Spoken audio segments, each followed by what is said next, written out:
Hey Aquarius, welcome to your January 2025 horoscope. Aquarius, on January 2nd, Venus enters into Pisces into your second house. Now, Venus in Pisces is a rather magical energy. It's a mystical energy, and it brings potential for you to really open up your mind and your heart. And with this energy happening in your second house of material resources and your natural talents, this is a powerful time for you to be truly magnetizing money to you quite easily. You might actually start to realize that you have quite a strong intuition, or you might be turning on some of your clair powers and using your intuition to draw money to you, or your spiritual gifts to draw money to you, or something kind of unique or different from a gifts or talents perspective that you've never really put out there before is going to bring money to you. On January 6th, Mars is still retrograde, but is moving from Leo back into Cancer, into your 6th house. And with Mars retrograde in Cancer, this is a time where you're going inward, you're doing some reflecting and healing work, and you are likely setting up some emotional boundaries.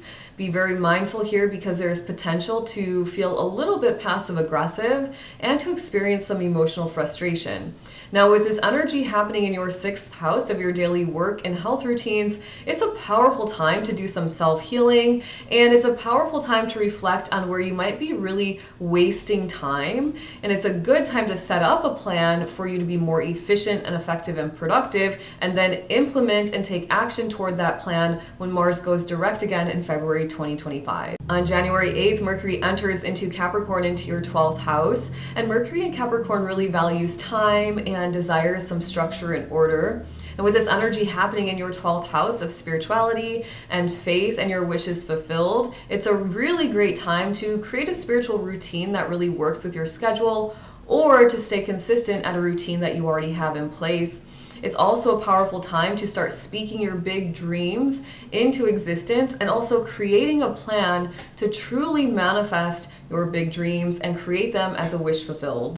On January 13th, there's a full moon happening in Cancer. And with a full moon in Cancer, the moon feels very much at home here, and it is likely that you are going to be all up in your feels. This full moon is happening for you in your 6th house of your day-to-day work and health routines, and it is an extremely powerful time to finalize any self-healing work that you've been doing. The 6th house is a really strong healing house from an energetic perspective, but also from like a very modern physical perspective as well. So once again, great time to release any disharmony in the body, any dis-ease in the body, so that you can really align your chakra system and manifest your best reality. It's also a good time to let go of anything in your day-to-day life as it relates to your work routines that's not really moving you forward or moving you closer to your goals, so that you can actually bring new ideas in or new routines in that do help you manifest your best reality. Before we move on, if you enjoy this type of information, then make sure to check out the description box below and get your Know Thyself birth chart report today.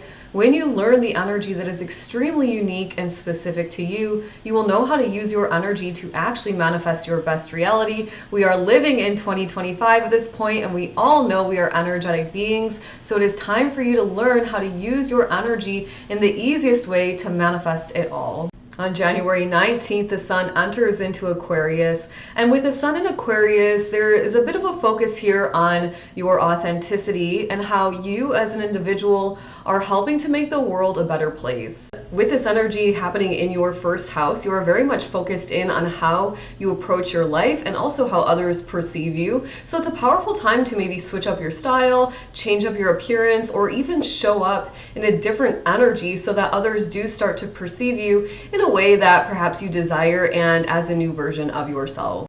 On the 28th, Mercury also enters into Aquarius, meeting up with the sun. And Mercury in Aquarius has you desiring to be more of a free thinker. You're desiring to speak for yourself as well. And it could be that you're feeling a little bit rebellious at this time. With this energy happening for you in your 1st house, you are very much focused in on perhaps strategies and different ways that you can approach life differently, or maybe other ways that you can show up differently so that others do perceive you in a different light. This is you really focused in on thinking of these ways to show up differently and communicating them out as well. And then on the 29th, there is a new moon happening also in Aquarius, also in your 1st house.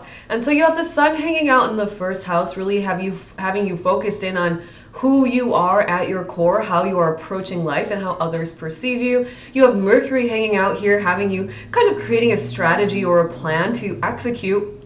And now the new moon is saying, go ahead and launch your desires as it relates to your life, who you are, how others perceive you, out into the universe, and really start to manifest this newer version of yourself. On the 30th, Uranus goes direct in Taurus. Now, Uranus has been retrograde since September 1st, and during that time, you were likely reviewing parts of your life that needed some dismantling and some releasing so you could move forward in a much easier way toward your manifested reality. Now, it's likely with Uranus direct in Taurus that you're going to feel more free, and it's going to be easier for you to show up as your authentic self. With this energy happening for you in your 4th house, it could very well be that you are moving at this time, or maybe doing some repairs within your home, or even restoring relationships with some family members. Aquarius, that is your January 2025 horoscope. I hope you enjoyed it, and if you did, make sure to like, comment, subscribe, and share. When you do subscribe, make sure to hit the notification bell so YouTube lets you know when I upload new content, as well as when I go live Monday through Friday at 9 a.m. Eastern Standard Time, where I'm discussing spirituality, energy healing, perspective shifting, and manifesting your best